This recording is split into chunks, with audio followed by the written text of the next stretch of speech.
Hello everybody, my name is Rosa Jimenez. I am a member of St. Thomas Aquinas Church here in the Diocese of Charlotte. I first would like to thank Father God for the opportunity to have this video. We will have it in Spanish as well at the end.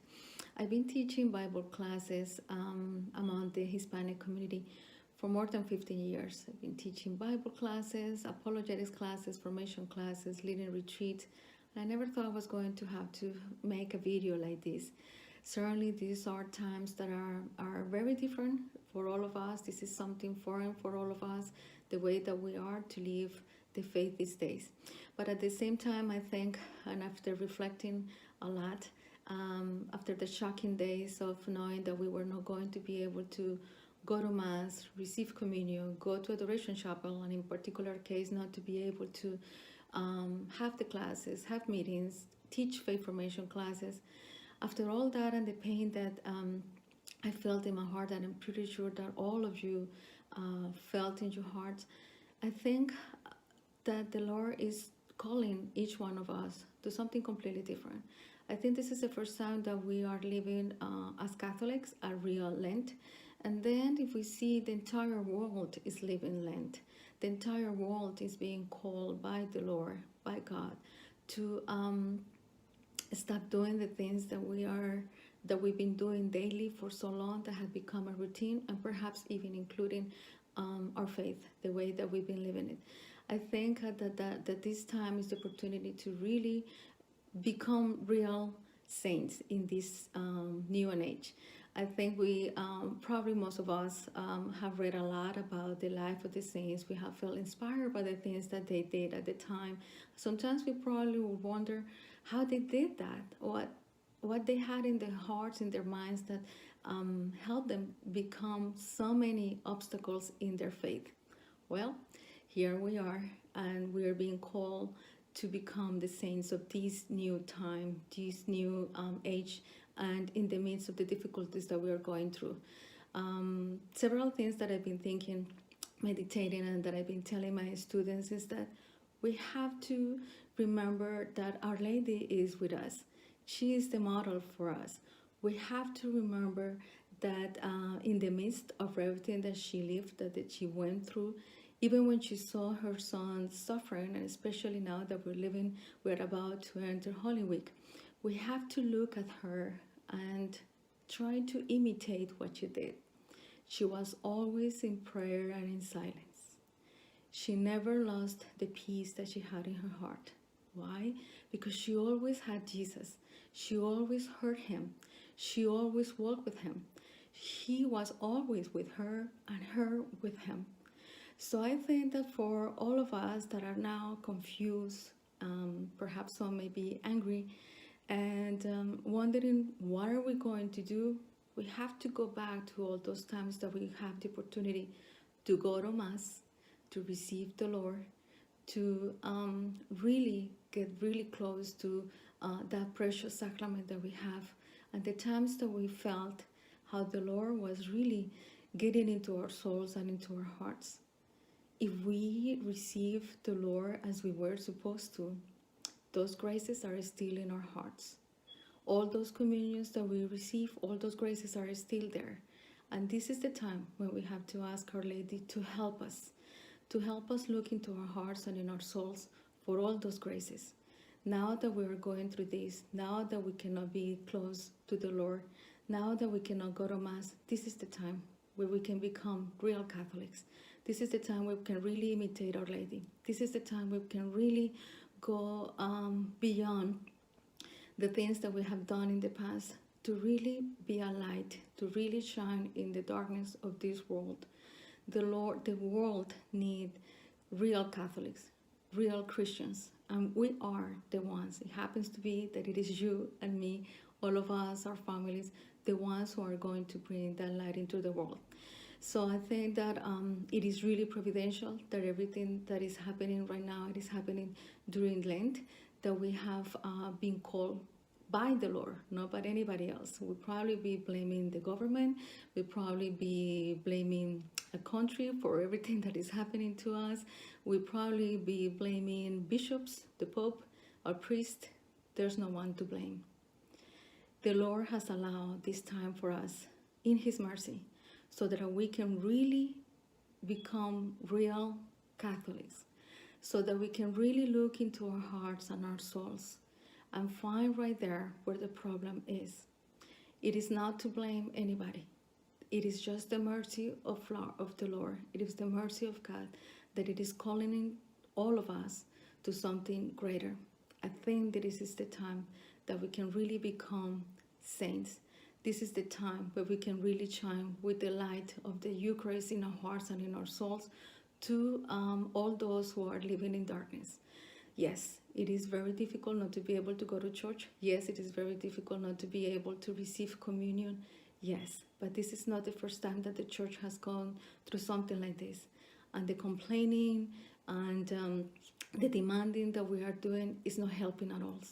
Just remember and think for a moment that this is a time when we are reading history in the church. Probably in 50, 60, 100 years, somebody will be reading about this time, year 2020, and what the Catholics did at the time. So if we think what they will be talking about us, we probably will start changing the way that we are praying, the way that we are looking at things. We will stop complaining and start working more in the domestic church. This is the time where the Lord is telling all of us, go back to the roots. Go back to your heart, your soul. Look inside you. What is wrong? What you haven't been doing correctly, and amend for that. And then He's calling us, all of us, to look at the domestic church, the things that we haven't done before. This is the opportunity for the father, the head of the house, to really be the priest of the house, bringing all the family together in prayer, for all of us women to support the husbands, for all those who are married, to support the husbands in prayer, to bring the children closer to God. Perhaps the way that sometimes the children behave at church, or just the laziness that they feel in their hearts towards the things of the faith, is because we haven't done what we were supposed to do in our home. So the Lord has forced us, all of us, to be at home, to take care of what is most important first in the domestic church, what is in our hearts. And perhaps He's doing the same thing, I believe, with our priest, because this is the time where they really need to listen to the voice of God, so that when the time comes, hopefully soon, that we will be able to reunite in His house, in His temple, with all of us. We're going to be completely different. Our faith is going to shine in a different way. The priest will be able to recognize what is it that moved them to this vocation. What is it that they are to do? That they are to bring us God, that they are to bring us the Lord, but also to take each one of us to Him. Sometimes when we get too busy and caught up in the busyness of the days and the activities that we have, we perhaps missed the main point, the focus of what we're doing. Us as parents, because sometimes we think that what is most important is to take the kids to different games, to different practices, but we don't really worry or concern about their faith, the moral teachings that we are to live in the heart and in the mind of our children. And perhaps the priest sometimes can get really tired as well, with all of us who complain all the time, and they have forgotten that they need to teach us how to behave in church, how to approach the sacraments, how to really become saints. So this is an opportunity that God, I see it the way, is giving to all of us to really become saints. If we want a holy church, we are to become holy in the domestic church. If the priests want holy people, they need to become holy as well. So instead of complaining, instead of demanding, because this is not, the Eucharist is not a right, it is a privilege that we have as Catholics, instead of doing all that, why don't we start praying more? Let's ask Our Lady to help us, especially now that we're about to enter in the mysteries of this Holy Week. Let's accompany Our Lady.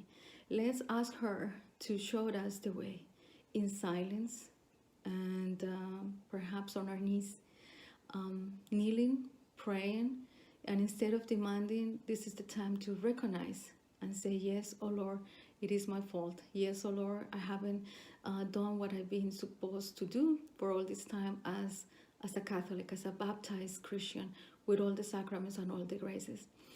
And have in mind that there's always people looking at us. There's always eyes looking at us. The eyes of our children, the eyes of our family members, the eyes of all those who probably left the church, the eyes of our neighbors, co-workers. There are many eyes that are looking right now, all of us Catholics, and the way that we are responding to this. Perhaps this is the opportunity to really bring more people to the feet of the Lord through the example, through the prayers, to the docility to the Holy Spirit, to obedience to what we have been told that we are to do.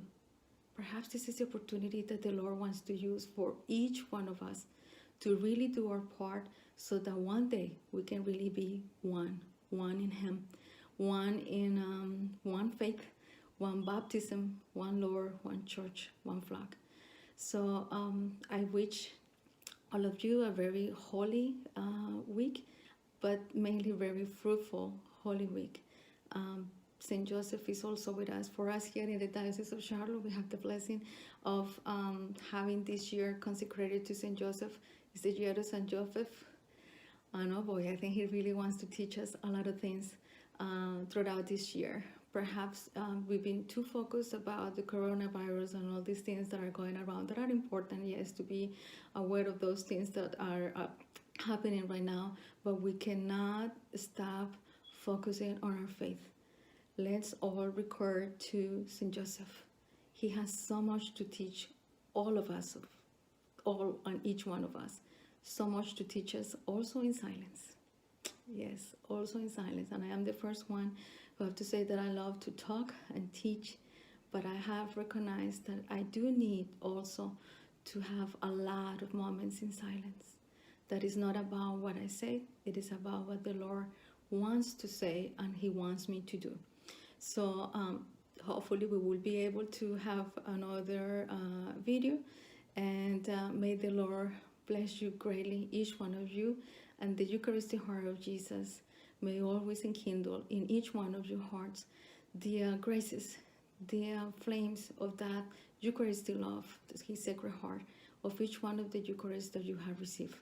May the Lord bless you, guide you, and take care of each one of you. Thank you.